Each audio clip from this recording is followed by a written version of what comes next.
به حرفا باور ندارم حتی قسمم بدی. با چشام همه چیو میبینم نمیخواد بگی. به هیچکی نیاز ندارم اگه پیشم بری. خودم تنهایی میکشم و میرسم میبینی. تو سختی یا صدا زدم نرسیدن دادم. ترسناکن این آدم و دیگه کردم عادت.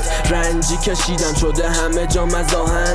مهربون نیستم مثل تنابو دارم. میکنم ریسک میدونم راه و چارش.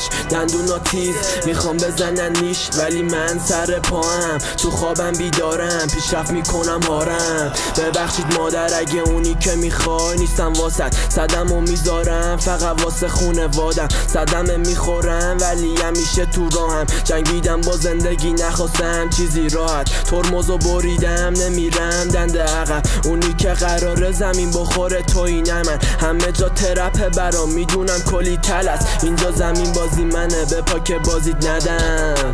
میبافی پشت سرم چون موندی پشت سرم. بیزاتی تو پلش نقاب زدی یمش. لطفا به من نچسب نداری مستنم. به چطور بالا پایین میشه عین فنر. نکردم تلف روز کشیدم بالا. چاقی نه دست نمیدم با کفتارا. میای سمتم مواظب باشه رفتارات. ندارم ترس میشم رو به بالا پرتاب. دارم وسواس باید باشم یک. میکنم پرواز میشینم تو پنت. شدم الماس تو این سن. بره میاد فرداش تو این زش. خدا برام فرق داشت کاش تو کردم برداشت. راهو بوده همرام دعا کردم 100 بار. نمیزدم درجا نگرفتم فرمان. نه اخیابون یاد گرفتم فرماندم. بیس شدم به قلب من سرما زد. نمیکنم اعتماد به اطرافم. پیدام نمیکنن چون که کمیابم.